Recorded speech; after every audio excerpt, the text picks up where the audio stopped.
Most people think a block goes bad when they step into it.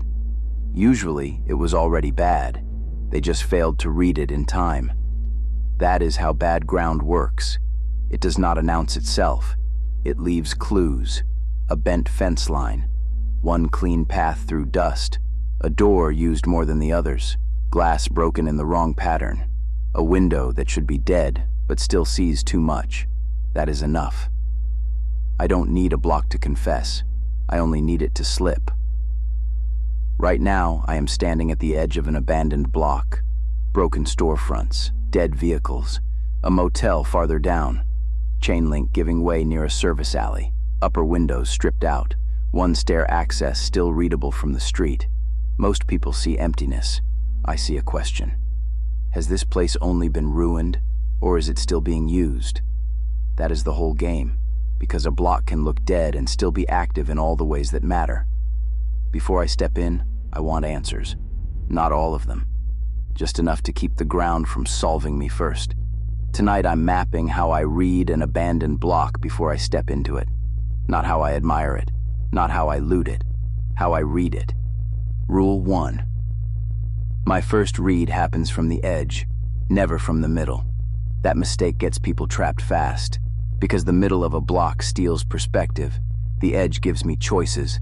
From the edge, I can read structure, sight lines, open lanes, blind corners, roof access, vehicle choke points, fence breaks, cover that actually leads somewhere. If I walk into the block too early, I stop reading it as a system. I start reading it as whatever is right in front of my nose. That is too late. A block should be read like a machine. What enters here? What exits here? What gets protected? What gets exposed? Where does movement naturally collect? Where would I be seen first? Where would somebody wait? Those are edge questions. A lot of drifters step in first because they think proximity creates understanding. It doesn't. It creates commitment. And I don't commit to a block that I haven't read from outside it first. If my first real understanding of the place happens after I'm already inside it, then the place is already ahead of me. I don't like being behind ground. Rule 2. I read traffic, not just damage. A ruined block tells me almost nothing by itself. Ruins are old news. Traffic is current. That is the difference. Everybody notices collapse. Fewer people notice use. I am looking for what gets disturbed and what stays settled. Dust with one honest break in it. Trash caught against the same curb line except for one section. Mud tracked where there should be no reason to walk. A gate that hangs dead except for the wear on one side. A vehicle shell that is stripped everywhere but still shadowed around one door. A stairwell landing that should be dirty but is cleaner than the weather would allow. That is movement. Not proof of safety. Proof of pattern. And pattern means somebody has already made decisions here. Maybe scavengers. Maybe drifters. Maybe raiders. Maybe no one right now. But recently enough that the place still remembers how it gets used. That matters.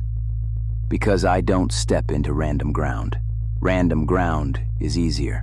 Patterned ground belongs to someone, even if only for an hour at a time.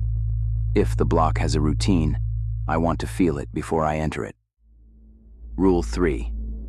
I read entry logic and exit logic together, never one without the other.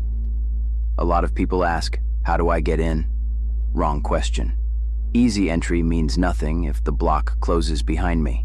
I want to know, which doors are real doors and which are funnels? Which alleys give movement and which only give concealment?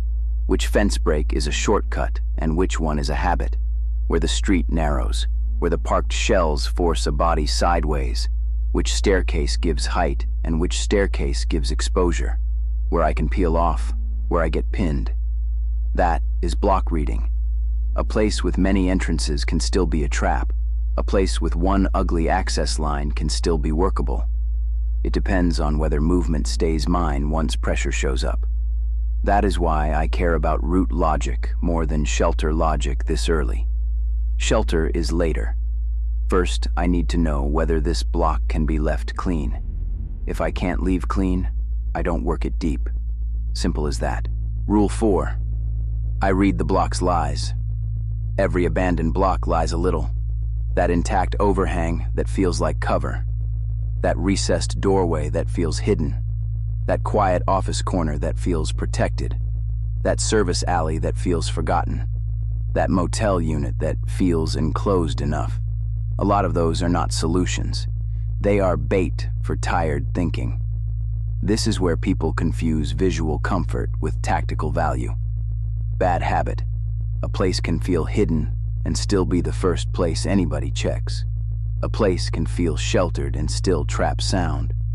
A place can feel quiet and still be crossed from 3 angles I cannot read. A place can feel ignored and still sit directly inside someone else's route. That is why I don't ask what looks good. I ask what looks good too fast. Fast comfort is suspect. Fast certainty is worse.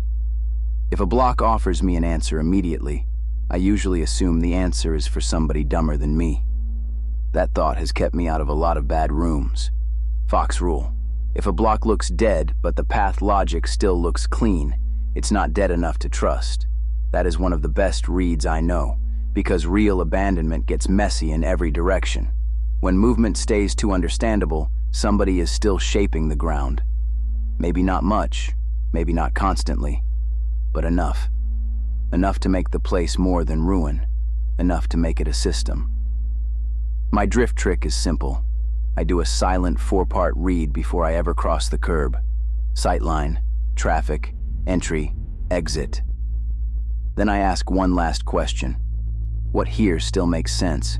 Because full collapse destroys convenience. When convenience survives in little pockets, I pay attention. A clean path, a useful gap, a line of approach with less debris than the others. One doorway that remains easier than it should be. That is not kindness, that is signal. And signal is what separates dead ground from active ground. I don't need certainty. I need enough doubt to slow myself down. That is the trick. Good reads are rarely built on confidence. They are built on controlled suspicion. Now watch the failure. A drifter sees a quiet block and reads absence. No movement, no voices, no fresh noise, no immediate threat. So he steps in. He cuts across the wrong lane because it feels open. He chooses the doorway that feels natural. He moves deeper because nothing happened in the first 10 seconds. That is how the block wins. Not with one dramatic reveal, with delayed information. Now the fence line behind him matters. Now the second-story window matters. Now the alley angle matters. Now the stripped storefront is not just ruin. It's a visibility problem. He starts learning the truth from the inside. That is expensive. Me, I want the truth earlier. I don't read a block to feel clever. I read it so I can make the only decision that matters. Bypass it, skim it, scout it, or work it hard and fast. That is the payoff of a good read, not safety. Decision quality. The block doesn't need to become safe. It only needs to become legible enough for me to stop guessing. So before I ever step into a broken block, I keep the question simple. Not, can I get something out of here? That comes later. First, what is this place trying to hide in plain sight? That is the read, not the ruins, not the vibe, the pattern. Because dead places still leave clues. And the ones that leave the cleanest clues are usually the ones I trust least. That is how I read an abandoned block before I step into it. From the edge, with suspicion. Before the ground gets a turn. What dead place should I read next? Drop the next drift.